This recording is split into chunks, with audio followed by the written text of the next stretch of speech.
Welcome to the Kottke Ride Home for Tuesday, August 25th, 2020. I'm Jackson Bird. Why the 2,000-year-old redwoods in Northern California are safe from the wildfires. How Leo Tolstoy's mundane procrastination inspired Anna Karenina and can inspire other creatives today. The new meteorite that predates the sun, and an upcoming game that simulates the most boring part of air travel. Here are some of the cool things from the news today.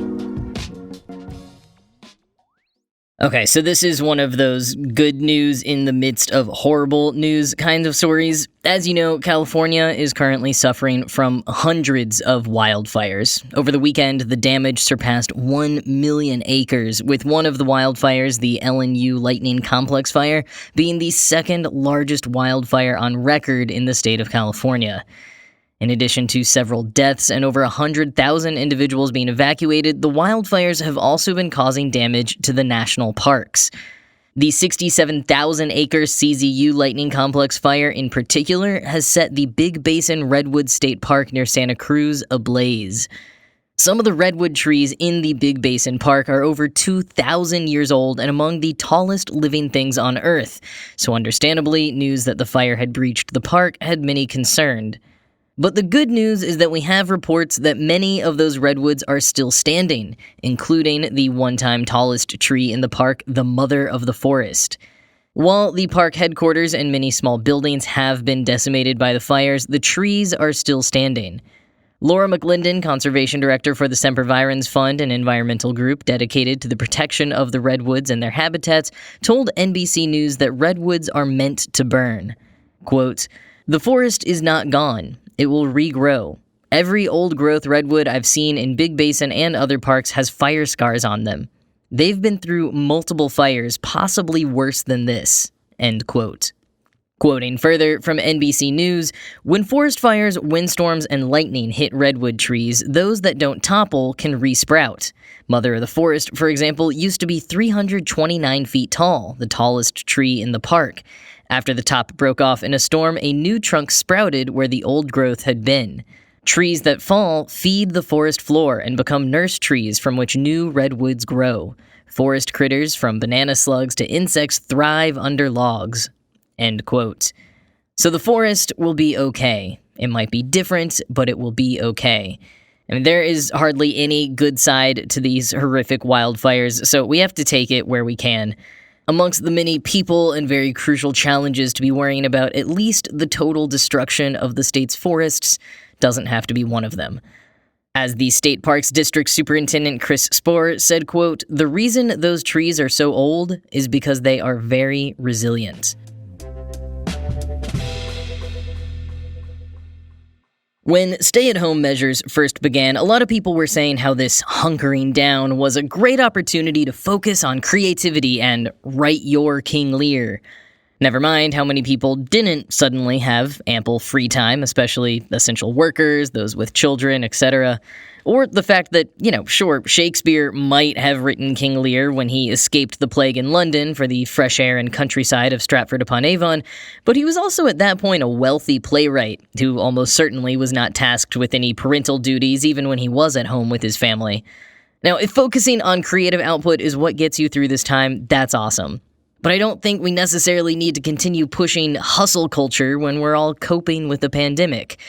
But I got on this soapbox again because there's a new book out about the writing of Anna Karenina, and how, while it's often hailed as the greatest ever work of literature, one which surely must have been the result of deeply considered philosophies and intricately crafted writing, there's also a good case to be made that a lot of its inspiration came from the mundane, everyday activities and distractions of Leo Tolstoy's life at the time. And also shows just what the reality of a creative life looks like, even for someone as talented and renowned as Leo Tolstoy. Robert Blaisdell, an English professor and author of the book Creating Anna Karenina, dove deep into the records we have of Tolstoy's life during the period of time when he was writing Anna Karenina. Records we have quite a few of, since it appears he spent a lot of the time he should have been writing the novel, writing letters to friends about how he was supposed to be writing. It's author Twitter of the 19th century. And from those letters, Blaisdell, like other scholars before him, was able to find certain connections of possible inspiration for the novel, like the death of Tolstoy's neighbor's housekeeper Anna Stepanova, who threw herself in front of an oncoming train following her husband's alleged affair, and for whom Tolstoy himself was actually asked to confirm the autopsy. But Blaisdell also digs deeper and finds another Anna who might have served as inspiration. At the time of writing, Tolstoy was having his portrait painted for the Tretyakov Gallery in Moscow, and the artist supplied Tolstoy with news of the capital, including the murder of Anna Suvarina by a man who had been in love with her, and his subsequent suicide. From the letters, it seems Tolstoy was obsessed with this story, and with the growing string of suicides throughout the nation, as the failures of Tsar Alexander II's reforms led to a collective depression and sense of dread, all of which informed some of the themes in Anna Karenina. But there are smaller details too. When he was beginning work on Anna Karenina, Tolstoy was trying to find a new governess, a task that was dragging on and becoming quite bothersome. Perhaps, Blaisdell proposes, this helped spark the inspiration for opening the novel with the dismissal of a governess. Tolstoy was juggling a lot of ordinary tasks at the time of trying to write his first real novel following the success of War and Peace, which he insisted was not really a novel but a genre-defying work all of its own. He wrote in a letter to a friend at the time, quote, "My work is not moving. Everything has been arranged so as to distract me. Acquaintances, hunting, a court session in October with me as a juryman, and then the painter." End quote. It's kind of refreshing to hear about a legendary writer having to deal with all the same minutiae that we all do. This idea of the successful writer all alone with absolutely nothing to do all day but write is a farce, a reality that only exists in rare spurts during intentional writing retreats. Most are still dealing with emails, taking care of kids, attending events, getting the toilet fixed, running errands. Great authors are not immune from those tasks. And even after Tolstoy got his initial inspiration, wrote out the entire outline, told a friend he could probably finish it in 2 weeks, and had published the first installment in the Russian Herald, he lost his focus. It ended up taking him 4 years, not 2 weeks. He wrote to a friend, quote, "My God, if only someone would finish A Karenina for me. It's unbearably repulsive. I'm disgusted with what I've written. I need to cross it all out and throw it away and disown it and say, I'm sorry, I won't do it again." End quote. It's heartening, in a way, to hear of the self-doubt that plagued Tolstoy, who even went so far as to focus on his charitable non-writing service acts in his life, believing they were much more important than novel writing. Giving it all up because you can't see the point morally and you don't feel good enough personally is a very relatable feeling. And this, too, may have been true for writing King Lear. I know Shakespeare was under pressure when he wrote it, as he'd been uninspired lately, and King James, the new patron of Shakespeare's theater troupe, had a much more voracious appetite for new plays than his predecessor, Queen Elizabeth. And no doubt Shakespeare had many everyday tasks and challenges distracting him from writing. And this interpretation I like better than the idea that we all have so much free time now, or that we should be using this unprecedented time as inspiration for our magnum opus. Do that if you can, but remember that even the greats weren't completely undistracted. They didn't write constantly all day, both because they had more on their plates and because they, like all of us, sometimes lacked in inspiration and self-discipline. So if you're trying to work on a project and found that you've lost a whole day to emails, Zoom calls, and then a feeling of total imposter syndrome during the 2 hours that you'd set aside for creative work, don't be so hard on yourself. You're actually just behaving quite a bit like Leo Tolstoy. And when you're ready, maybe use some of that to inspire you.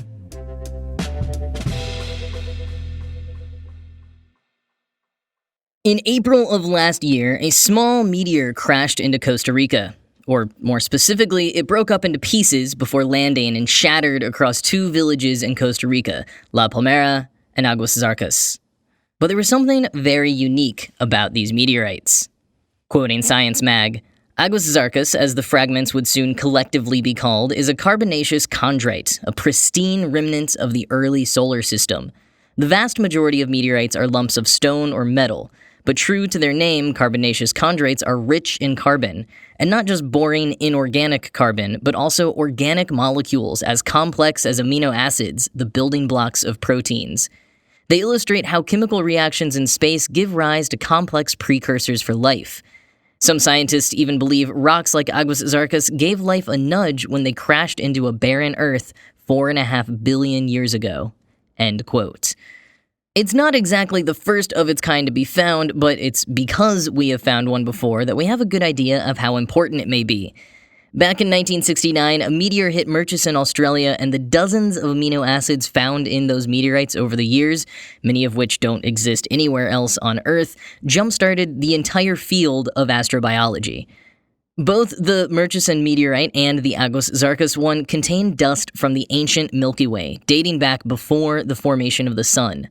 While many of the organic compounds in the Murchison meteorite have degraded over time from being in Earth's atmosphere, scientists are hopeful that, with the assistance of modern developments and technology, they'll be able to uncover even more amino acids and perhaps even proteins, which have never been confirmed in a meteorite before, in the Aguas Zarcas meteorite. Though contaminated some by the rainforest it landed in, scientists are excited to have found the most pristine sample of the early solar system and pre-solar dust cloud ever. The discoveries they may be able to make over the coming years are pretty astounding, and honestly, it's just wild to think about the scientists and locals who got to hold these objects in their hands that are literally billions of years old, even older than the sun. I guess the longer most of us go without traveling, the more we miss even the boring or outright annoying parts of travel. Back in June, Taiwan opened the doors of their Taipei Songshan Airport for tours of their international terminal, allowing competition winners to take an exclusive tour and experience the boarding process without actually flying anywhere. And last week, Nippon Airways in Japan allowed contest winners to actually take flight on their special A380 double-decker Airbus, which usually flies to Hawaii. But for this special event, it just went up in the air and circled around for 3 hours before landing back at the Narita airport from where it had taken off. But now, you won't even have to leave your house to have a real air travel experience. And I'm not talking about Microsoft Flight Simulator, the longest-running software line from Microsoft that got a stunning 2020 upgrade just in time to ease lockdown boredom. No, there is another flight simulator hitting the market soon that, in some ways, is even more realistic than Microsoft's 4K resolution and 3D photogrammetry. It's called Airplane Mode from AMC Games, coming out this fall for Mac and PC, and in it, you're a passenger, not in the cockpit, and your objective is to survive a 6-hour economy flight from New York City to Reykjavik, complete with screaming children, unreliable Wi-Fi, in-flight entertainment, and rude passengers. AMC Games said in a statement, "Other flight simulators give you high-definition cockpits with a billion switches and dials, but Airplane Mode is the only one that offers a realistically rendered seatback tray." End quote. The flight includes takeoff, taxi, and landing, as well as meal service, and you're equipped with a carry-on bag with a few pieces of entertainment, a book, headphones, pen, and charging cable, which is good because you are playing the 6-hour flight in real time. But hey, at least you have a window seat and plane-provided entertainment like a Sudoku book and seatback TV screen. And the gameplay is randomized, so you'll get different turbulence and delays each time. Quoting Engadget, "When AMC Games announced Airplane Mode in 2019, the world was a different place. The coronavirus pandemic had yet to trap most of us in our homes. What seemed more like a postmodern commentary than an actual game at the time is probably something you'll see people now buy and play out of a desire to reclaim something they've lost." End quote. And I almost agree. As much as I made fun of various airlines' attempts to market fake flights at the start of the summer, the longer the lockdown goes on, the more I'm starting to see the appeal.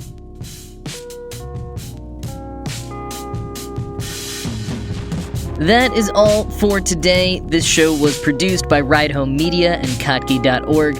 I am going to go not work on my next novel and claim that I'm being Tolstoyan. I hope you have a good rest of your day, whatever you are doing, and I will talk to you tomorrow.